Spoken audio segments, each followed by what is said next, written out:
Welcome to DASAR. My name is Darshan Doshi and I welcome you to today's podcast with Ashish Goyal. It's an amazing time to be alive, especially if you're working in the fintech space in India. And that this is a guest who's worked in the fintech space for a very, very long time and has built one of the most high growth companies in coming out of Pune and India. So let me give a quick overview. Ashish Goyal has been in portfolio management for a very long time. And then he's gone on to become the co-founder and CFO of EarlySalary.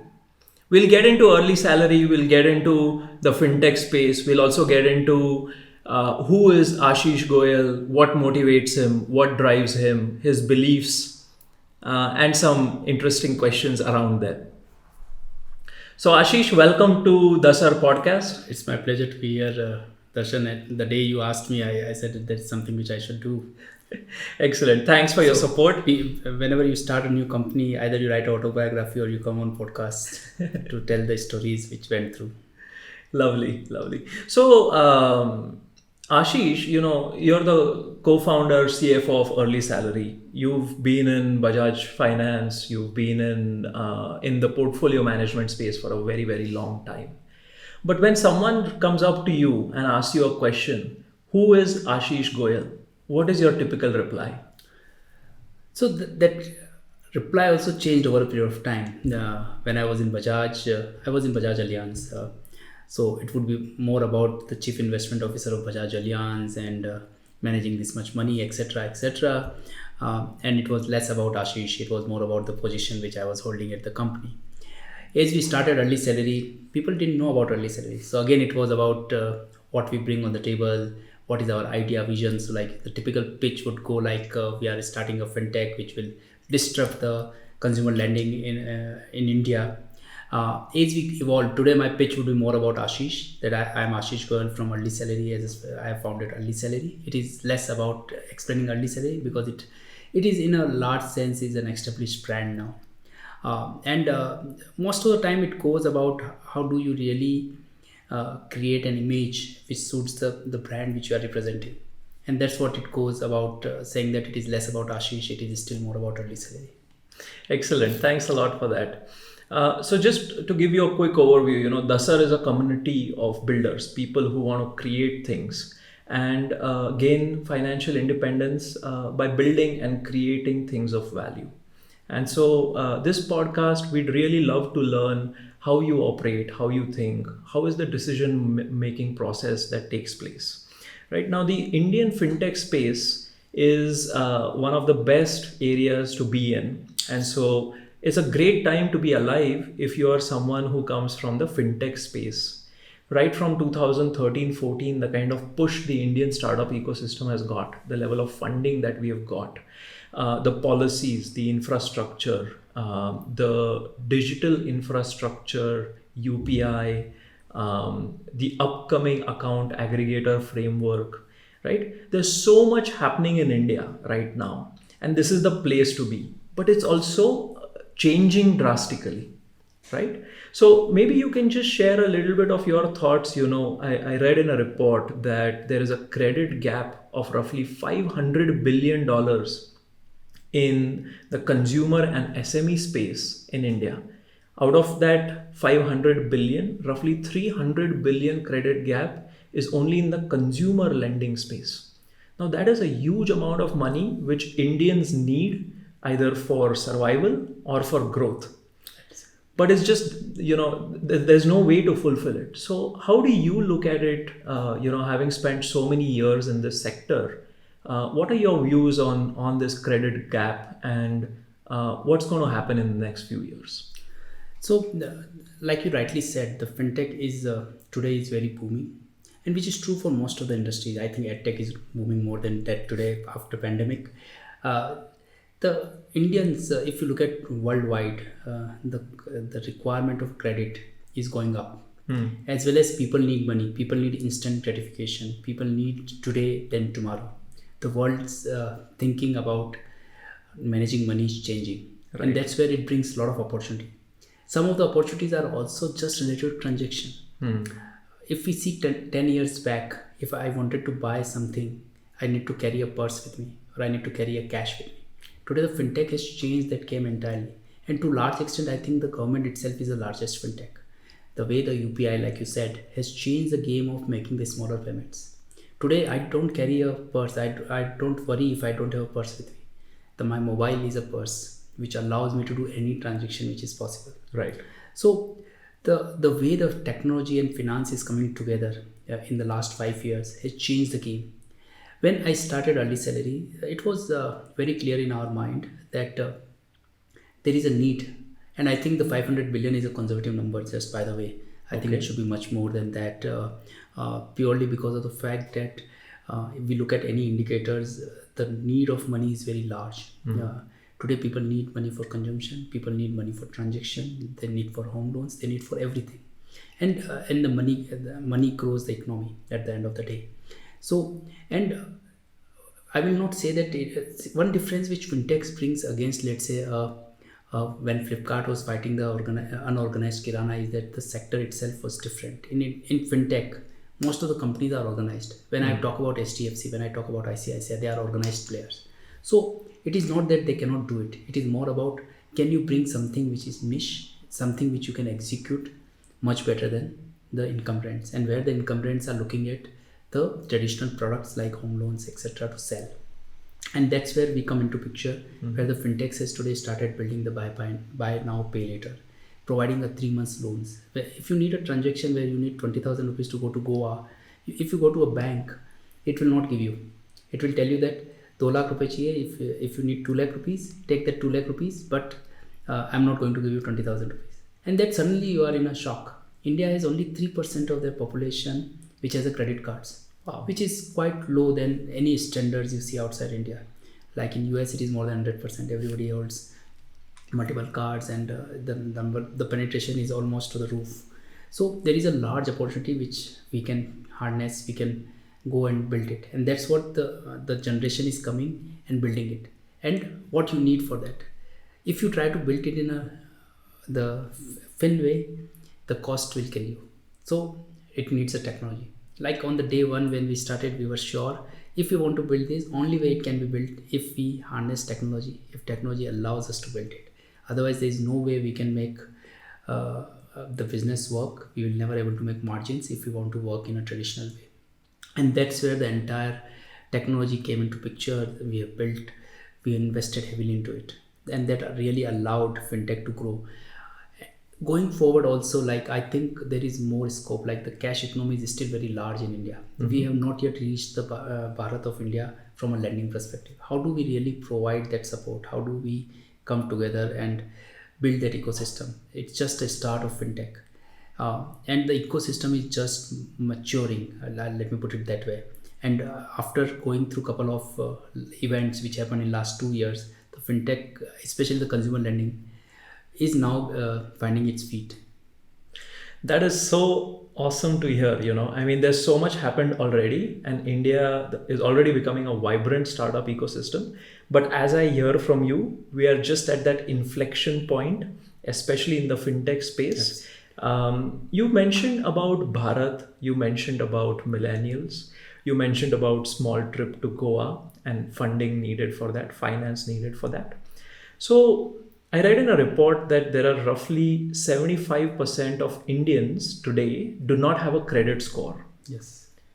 Like no history of credit or using money in way possible, right? And this could largely because of the cash component or the cash carry component that is there in our cultural history of it. So when there is no credit history, how do you provide finance, or how do you bring technology to them in order to grow or to sustain, whether it is small consumer lending or large SME lending? Some thoughts on that? So I think let me put it differently. I think there good amount of people. It is not 25%; it should be more than that, which have credit scores. Okay. But those credit scores are very thin, which means that they might have a one consumer loan or one home loan. They don't have a lot of loans taken against it, purely because of the fact that India traditionally, the banking system looks at security first. So if you are an SME and you don't have a home or the land or something property to pledge, it is very tough to get a collateral free loans in India. Okay. So, and that's where then it become a lazy banking. We are just saying that, okay, look, you have a house or a property which is worth 1 crore. I'll give you 80 lakhs against it, and if you don't pay me, I'll try to realize it. And which is true for gold loans also, which is one of the fastest growing another line of business. And they have their own place in the ecosystem. But if you really want to become reach out to the larger players, and if you want to reach out to a very retail oriented big numbers, it needs to have a credit underwriting based on some numbers, based on people. How can we really provide credit for the use cases for something where it is much easier for them to access? Like when I mentioned a case of Goa, if somebody needs to go to a bank and wait for 15 days to get a line which can help him to go to Goa, by the time the entire enthusiasm to go to Goa is fizzled out. So how can we really come with a solution where sitting at home, it becomes easier for them? And that's where two things which FinTech brings, or any new technologies bring, is the customer experience. How do you really bring that customer experience, which is a lot notch above than what a traditional banking brings. And the second is that can you underwrite the people whom traditionally people shy away to underwrite. Let me give you an example. My company, EarlySalary, which is 3 years old, we raised a decent amount of funds from the market, from the market investors. But when a bank comes to us, it says that, look, I can open a zero salary account. I may give you a home loan if you come for a home loan, but credit card, it's tough to give it to you. And 70% or 80% of my employees, and by the way, startups pays a decent amount of salaries in compared to the traditional line, still they don't get. It is purely because of the way the banking works. And then that becomes an area where we can come and provide that credit to them. And there is a large amount of bases which is available where there is a need of credit. So it is about how do you really bring the next line into picture. Okay. Like today, if you go to any place, even a small place where there might be a 20 member population of 20 people, you might find a QR code to pay through UPI. Okay. So that is the revolution which has happened in the payments space. And similarly, that is going in the lending space now. We are seeing that is happening today. So just on that, millennials or young adults who are entering the workforce, they have a lot more confidence. They have a lot more capability. This is based on my experience of working with, people who are in their early 20s, mid 20s. Lots of capability, lots of confidence. I wish I had that kind of confidence at that age. I wish. But on the other side, when it comes to personal finance, there is it's a generic statement, but what I observe is there's a mindset of spending more versus saving, right? Whereas traditionally in India, it's been about saving more and spending less, right? Frugality approach. Now in spending also, you could have a credit card or you have your debit card. You have now, Paytm among all of these options. What is your thought in terms of how do you view working with these young adults about their finance, especially when it comes to consumer lending, right? The reasons could be many why they need 20,000 rupees, whether it is Goa or a 50,000 rupee watch or a 1 lakh rupee iPhone, right? Those are all use cases. What has been your experience in EarlySalary of working with these young adults? So I will, when you look at the people, the way the generation changes, every generation has its own way of looking at things. When we grew up the way you explained it, spend less, earn more, and save more rather. Right. But as we see new generation, like when you hire new people, like you said very promptly that wish I had that confidence. Similarly, I also say the same thing, wish I had that confidence of saying. So that confidence brings a change in the spending habits. Correct. That confidence brings the way they look at things. Like I'll give you an interesting conversation which I had with one of a CEO of a bank. He said that we are dinosaurs. Okay. We just don't understand how the customer preferences are changing, because we still think that they need to buy a home, whereas people have stopped buying homes. They stopped buying cars. No, I am giving them 3 lakh rupees to go to Europe, but they don't want to go to Europe. They are saying that, yeah, I'm okay with Goa, but I want to go with my friends. No, similarly, they want to experience stuff. They want to experience things which they want to do it. They might want to owe a Royal Enfield than owing a Maruti car or a Skoda. So that things are changing the way people are looking at things. Now, rent everything is a concept which is coming up. Use it, give it back, take it. Now cars are available on subscription.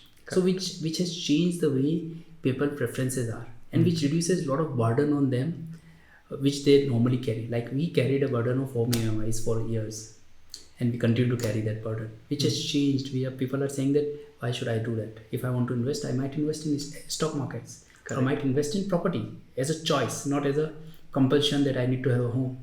That is changing. The way Indians think about themselves is changing. We are becoming much more open to the ideas, new ideas, and which helps in really bringing new ideas, bringing new things. And like many of the things which happens, we just can't imagine that this could have been possible. Like many of the business models are still evolving, right? Because they are just dependent upon the consumer preferences which the entrepreneurs are seeing. So just on that, all right, Ashish, I just want to extend that a little bit. Absolutely right. Consumer preferences are changing, right? And that goes back to the mindset. So at EarlySalary, here's a number which you can correct me on. In the last 4 or 5 years, EarlySalary has disbursed over 1.7 million loans to young adults. Yes. Totaling to roughly 2,170 odd crore, or 3,000 crores. 3,000 crores. So that's about roughly $400 million worth of loans you've disbursed. Absolutely. You have a lot of, I'm sure you've done a lot of analysis, right? So can you give us some, maybe top 2-3 preferences that have come out based on the loans that you've disbursed, if you don't mind sharing? Absolutely. See, first of all, we never asked our customers that why they need money. Okay. The journey has to be something where you are underwriting a customer. If Darshan is taking loan, whether Darshan uses it for shopping, for charity, for doing something which he needs, or maybe for some emergency. Right. That's his personal choice, and that is something which we don't ask our customers why he needs money. Okay. But over a period of time, we try to put our statistical model to see that why it is happening. Like just to take an example, during festives, we start seeing some more demand out there. There are many people who take it as shows as a conservative behavior. Like there are customers, almost 10% of customers every month which we receive, they come and borrow almost after 3 to 4 months, because they just took a line from us saying that if I need it, I'll come and take money from you. Okay. And we don't charge for giving them the lines, like and which is unheard from in a banking segment, where they will say that if you are not using it, I'll charge you something. Like we remember when the credit card comes, if you don't use it in next 3 months, I'll charge you the joining fees. Correct. So we don't do that, and that's the way it changes. And the unique features which allows, the biggest thing what we learned is that what customer is looking for, again the same thing which I'll repeat, is the customer experience. How do you create that trust where customer is saying that, look, I can have limits, I'll use whenever I need to use it, and I'll get I need to pay only what I use it.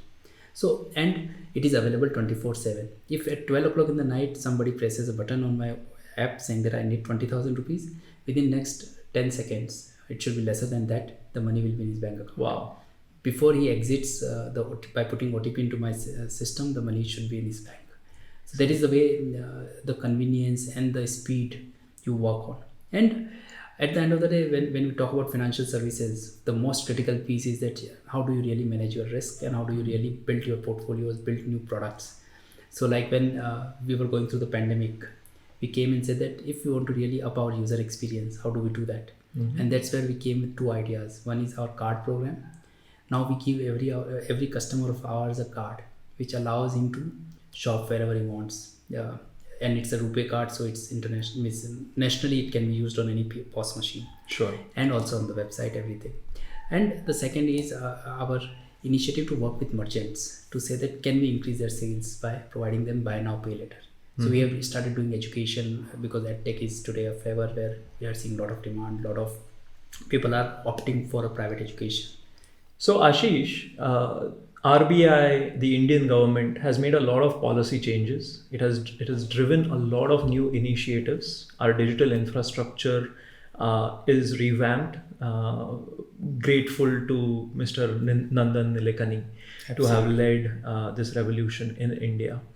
Now, there's a new initiative coming through, the Account Aggregator Framework, right? And that is supposed to bring in over 1 billion people and roughly 11 million businesses who have registered with GST. They're all going to come under the fold of this new framework. So maybe share your some thoughts on how you view this framework and what could it bring to the table. So as I said, the biggest fintech player in the country is the government itself. Sometimes they kill businesses also, but most of the time it has really took them to the next level.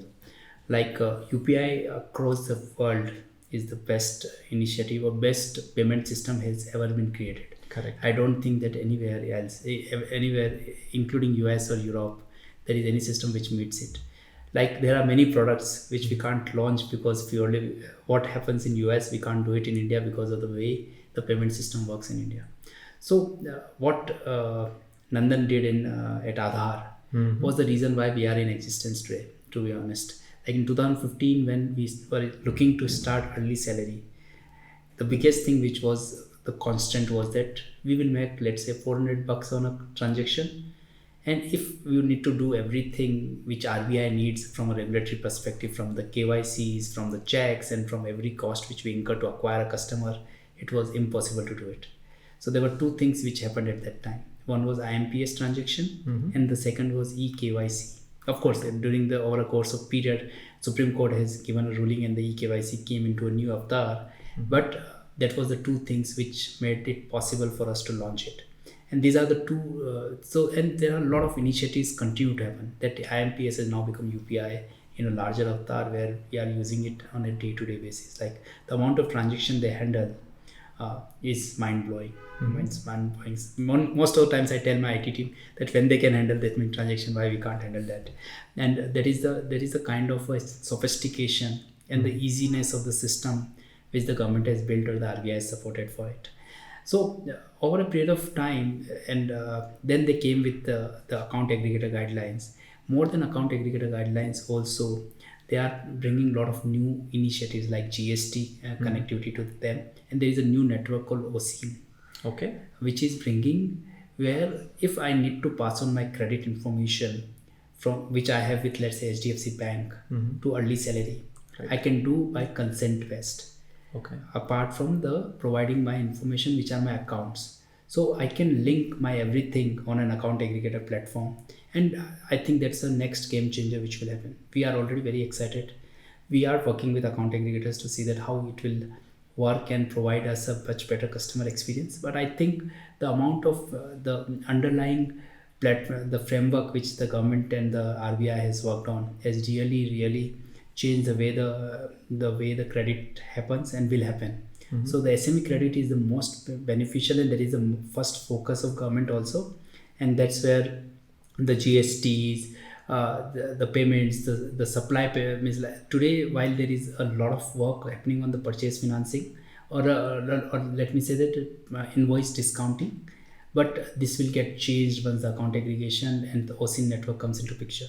You can actually validate everything and then make the payments and get it discounted, which will change the way the transaction time will get reduced. Today, if you want to do an account invoice discounting, it may take anywhere from 1 day to few days, but it can be done within minutes as soon as this entire network is in place, because it will be like a true copy. You can't discount the bill twice, etc., which will come as a enabling features. So personally, I'm quite excited with account aggregator and the entire piece which is coming up, which will enable and fuel the growth for fintechs further.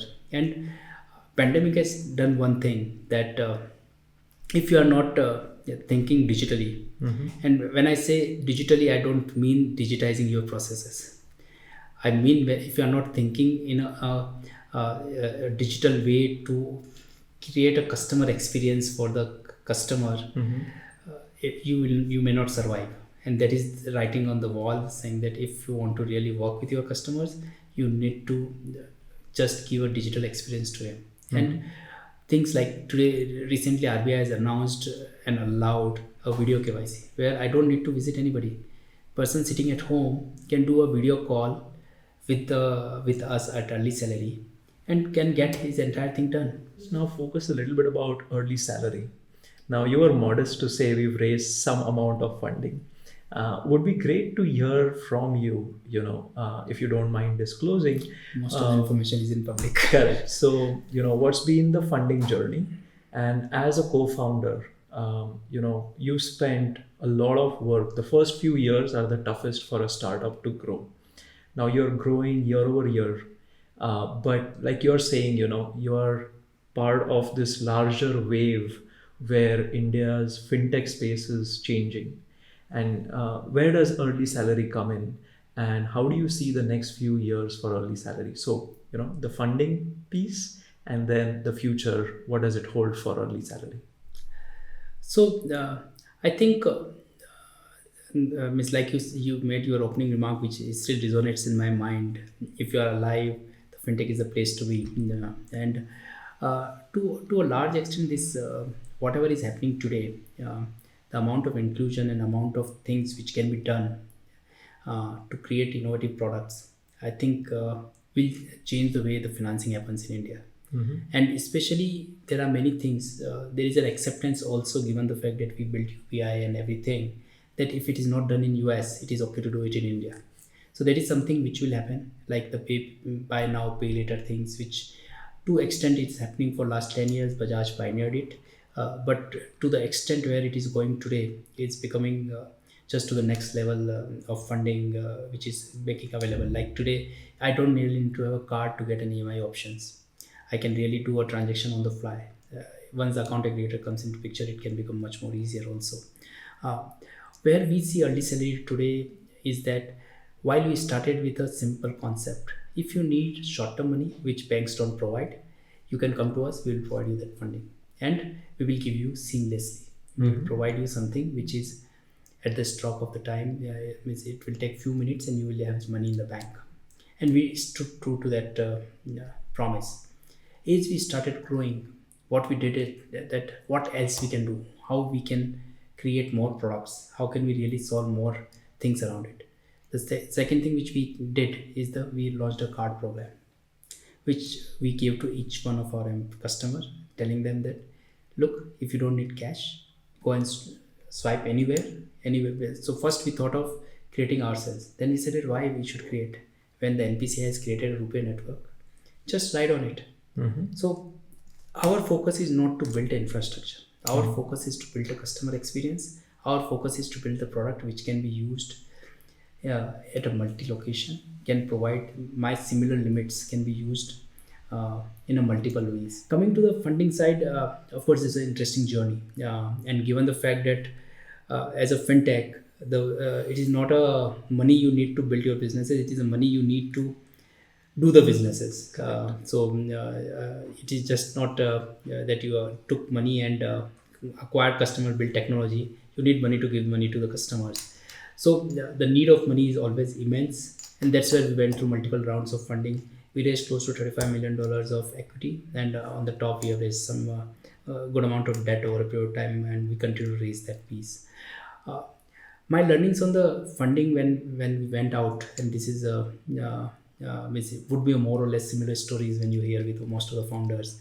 There will be rounds which will just go through because either you are in the wave or you are in the scale up phase where you come as a company to back, and there will be waves when you will go through the rounds where you are just taking a longer than expected time and it will just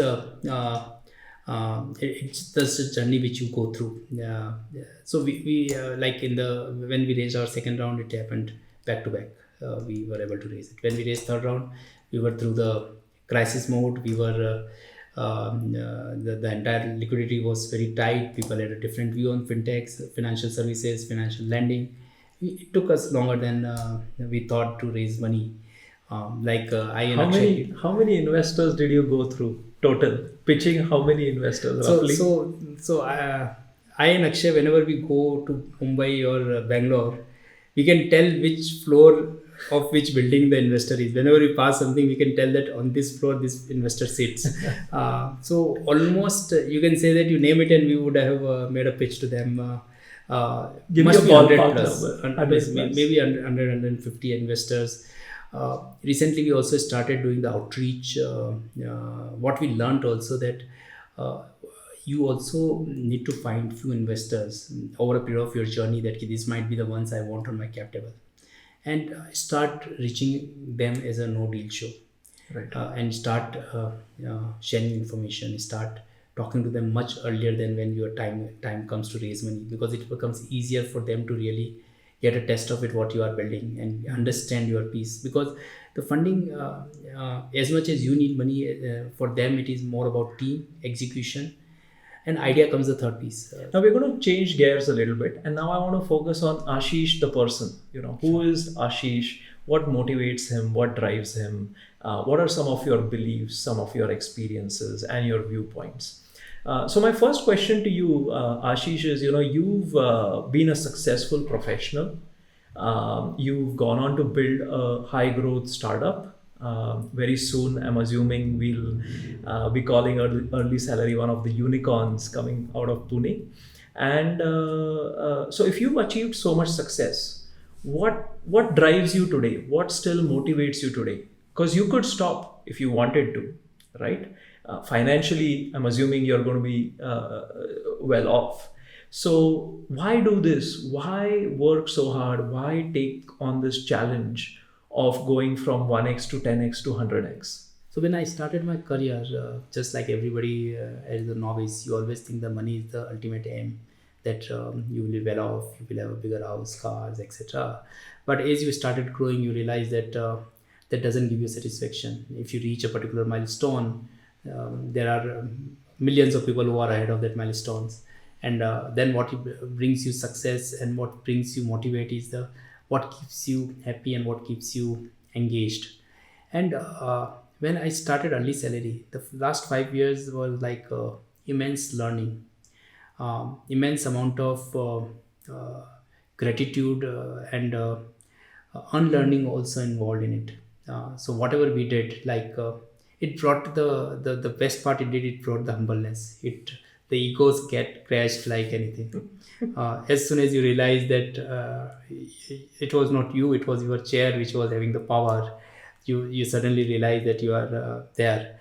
And the biggest thing what keeps me motivated is when you learn new aspects about yourself, new aspects about doing something, taking the company to the next level. That keeps you busy. Like when you see the employees coming with the ideas, when you see that getting executed, you just keep doing it. Money is just a scorecard after a point in time. Now, I want to talk about personal finance. You're a person who's been in finance, you're a chartered accountant, you know everything that there is possibly to know about money, wealth, finance, and the larger scheme of things. Individually, you must have gone through from, X amount of money to, your own career, to your own savings, family, and then EarlySalary, and then investment for EarlySalary. So there are a lot of experiences in there. But what is your view on wealth? What does money mean to you? It is very critical for the people to understand what are their strengths. Like I come from finance and I managed money, so it becomes very intuitive for me to manage my own money. But in last 5 years, once I started EarlySalary, I purposely kept myself away from managing my own money. I started investing more in mutual funds because it takes time, effort, and second, you are a little bit away from the markets. You are a little bit away from the information, little bit away from managing the companies which are you investing into. So you start changing gears, and what I learned over a period of time, that what matters if you take a long-term views and try to stick to it. So while I'm not talking about wheel of life and the concepts which get sold off. I'm not talking about saying that okay, as you go up, you should invest more in debt and less in equities. I'm more saying about how do you really think about yourself and see that okay, this is the comfort level I'm okay with. and you take those positions and leave it. Most of the time, as a founders, my personal view is that they should not get too much into management of their money, because that distracts, takes up a lot of time and effort. Great. Now, my last question to you. You've chosen to live in Pune. You're building your company out of Pune, which is Pune first, India first, and then global in nature. So why did you choose to live in Pune? Because you could have chosen any city in India or the world, given your capability, your experience, your professional network, right? Maybe some thoughts on why have you chosen Pune? Uh, in the initial phase, it's funny. It's like most of the times when you come from a small town, most of the decisions are taken based on family.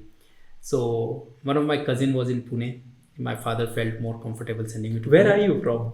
I am from Fatehnagar, which is a very small town near Udaipur. Okay.